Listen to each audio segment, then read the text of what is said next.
All right, in this video, you're going to hear about 5 true stories of 5 Indians who had everything in the world, but they wanted more. They had big dreams. They wanted a better life. They wanted more money. They wanted to fall in love. They wanted someone else's life. Okay, and like this, grass is always green on the other side.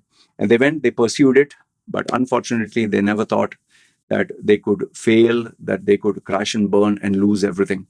So these are true stories of my clients. I've not given their names or their identities, but watch them with caution and it'll seriously make you think. Having said that, let's start.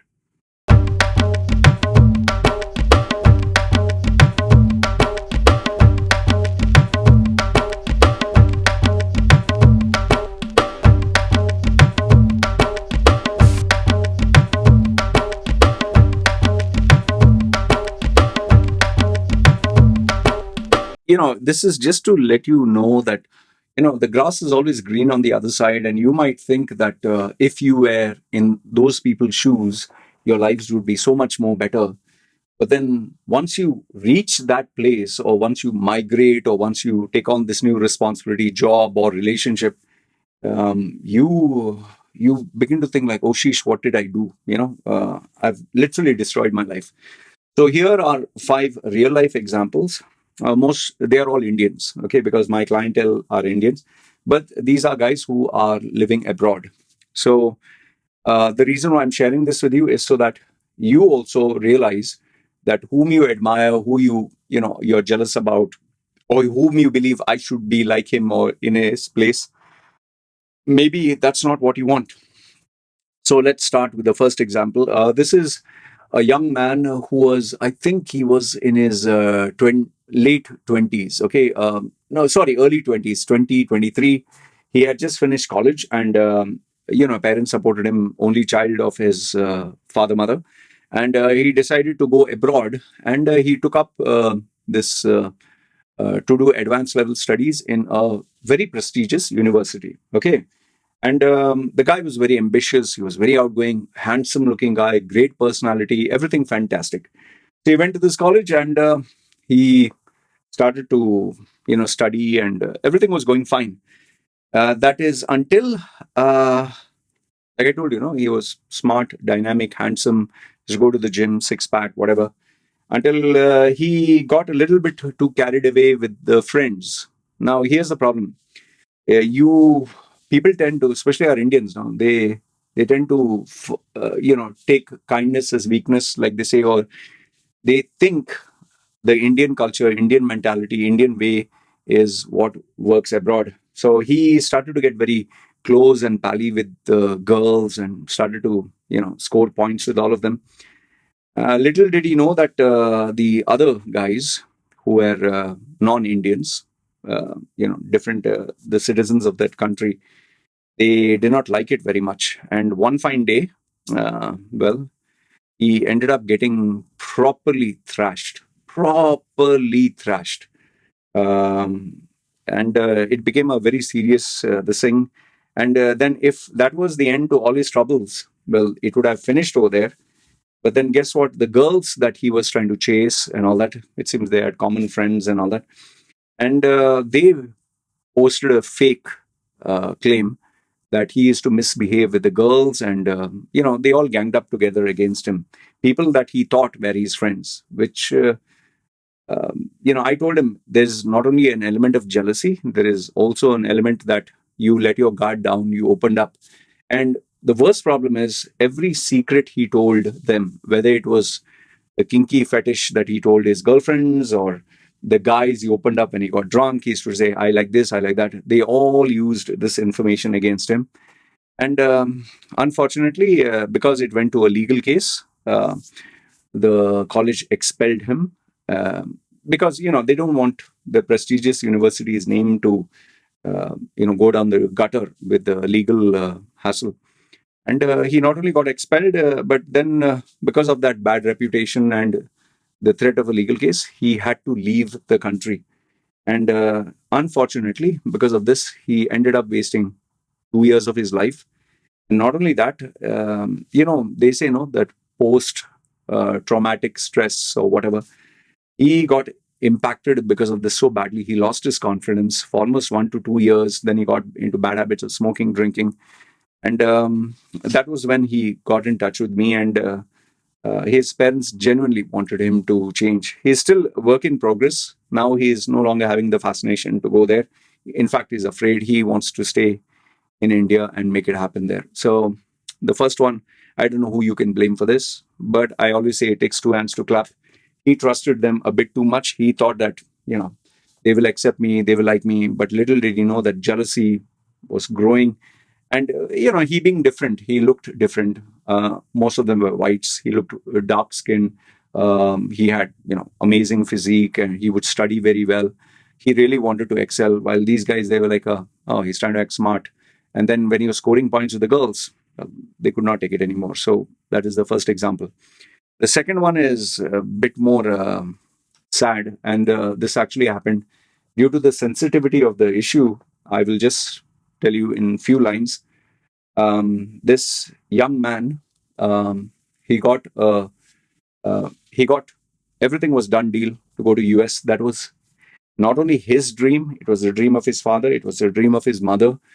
They worked right from the day he was born. Their dream was to send him to United States so that he could start his life over there. He completed his education successfully. The father and mother, they sacrificed like 20, 30 years of their savings, everything. They didn't want anything for themselves. Even they didn't even bother with their retirement. They said, no, we will put all our hopes on our son. Unfortunately, even if you guess the right name, I can't tell you, but he got shot. He got shot because there was a robbery in the place where he was working, and I guess he didn't know how to act, or he must have just, been stunned or something. The person who shot him, uh, he just he died. Uh, the young boy died, and I'll tell you, his father, mother, completely destroyed. Completely destroyed. I found this out through his relative. It was so tragic. A very young man, very promising career. And the sad thing is, he was not smoking, not drinking, nothing. He was just working hard, and he wanted to bring his parents to live with him in the US and start their new life. So just imagine, the father mother's dream was to send him to US. So not don't get me wrong. I'm not saying that you shouldn't have a dream, but you see the other side. Okay. Third one is, this is an unfortunate tale that happened in Dubai. The guy in his 40s, he decided to restart his life after being an employee for many years. He joined a company uh, it was run by a businessman uh, in UAE. He trusted him because he was also Indian, and because he found him to be, more experienced, 40 years, kind of mature, dynamic, and all that. He gave him an offer he couldn't refuse, and that was, we'll start up a company, we'll be business partners together, and we'll make it happen. And lo and behold, he trusted him. Um, where I come in into this story is, it was only after it became a legal case did he approach me. What had happened was, he he offered him partnership. He believed him, and he just blew smoke up his ass and made him feel like, just imagine, you've been an employee throughout your life, and all of a sudden you have a business card that says managing partner or managing director. You'll feel top of the world, and plus big car and big this, big that. So they partnered up, and he was busy working hard. It was only after the second year did, one fine day, did he find out that his so-called partner, who he trusted, whom he had taken all the signatures, everything, took all the money, took all the whatever deals, whatever he could in terms of raw materials, everything, and he ran away, vanished, leaving this guy,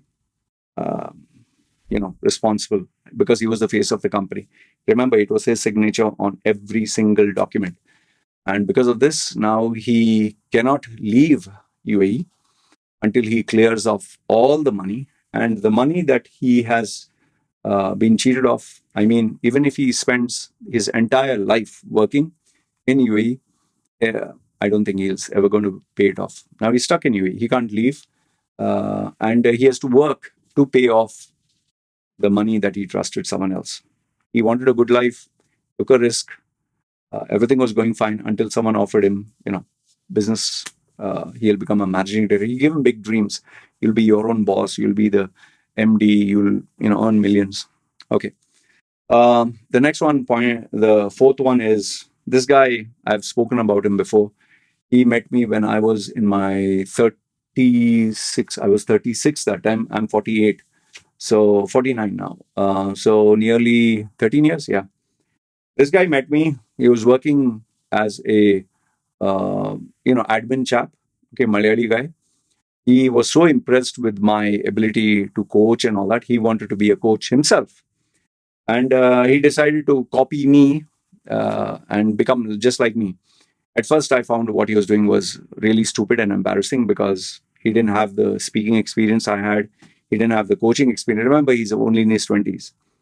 But I'm pretty shocked. I was pretty shocked to know that later on, this guy, after all the failures, he lost his job, he failed as a coach, and he went to India. Finally, he went to India. To my shock and surprise, when he booked a session with me, I found out that he has made more money than I could have ever dreamed of. More money. And I was like, wow. Yeah, I was like totally stunned because I seriously thought he was a failure. Okay. But now then, what is the problem? Well, sometimes success gets to your head. If only he had stopped at, let's say, he became a multimillionaire, let's say 10 times more than me. He became 10 times more.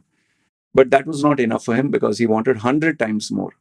And when you want to upscale your business from 10 times to 100 times, well, you have to take on more risks. And as he took on more risks, I guess there were more failures. And he ended up putting his, interest in too many, this business, that business, a lot of other things. And, after COVID came, everything collapsed. And today he has to pay all the debtors, which is coming up to millions. And he just doesn't know how to get out of it. I mean, it's not that he doesn't have the capacity to work. It's not that he doesn't have the capacity to make money. But you're talking of, remember what I told you. He was earning 10 times more. He wanted to earn 100 times more. So he took that risk 100 times more to become multi-millionaire, whatever. And today he has to pay off all these people. And in India, they're not going to leave you. They know his house, they know his location, they know his mother, father, brother, sister, everybody. So he has nowhere to go. And he got in touch with me. I admired him for what he achieved much more than me. He was much more spectacularly successful. But I guess sometimes people don't know when to draw the line. And last, if not the least, I married my Thai girlie and I have a baby. Sometimes people have this fascination, oh, if I get married, I'll settle down, then I'll be happy and this and that. Yeah, well, that is nice. But have you ever thought of the other side? So I'll not give you the nationality of the girl he married, but he married this girl who was outside his culture, married her, same like my wifey, younger than him, doesn't smoke, doesn't drink. So he assumed that he could totally trust her. But lo and behold, he didn't do the math. He didn't check the legality of a lot of aspects if he were to divorce and custody of the child, because he ended up having not just one, two, three children. And then, well, obviously, when you have two, three children, expenses are more, demands are more. When you meet someone and they're petite and they're sweet, it's romance, love, honeymoon phase. But once after you get married, you are expected, like I told you, you should know the culture that you're getting into. She expected him to take care of her mother, her father, her brother, her sister, her family, including the kids. And he just couldn't take it anymore. So he decided for a divorce. Little did he know that upon applying for a divorce, that she had made sure that the house, the land, the car, the property, everything that he had purchased, he had to take with partnership along with her. That by default, it belongs to her and not to him. And he ended up losing everything, including the custody of his children. So I'm not trying to depress you with these stories, but what I'm trying to tell you is this is the reality people don't consider. These are stuff that you'll not read online, but this is what you have to be very careful about. So just be careful when you're chasing a dream. You might think that you want to be like someone else or have someone else's life or, someone else's position or whatever. But you're not them, they are not you. and there are a lot of other variables. So I hope this video opened your eyes and ears and your mind, and I just hope nothing bad happens to you. But always stay cautious, stay careful, and never trust anyone. Good, bad, ugly, feel free, comment down below. This is me signing off.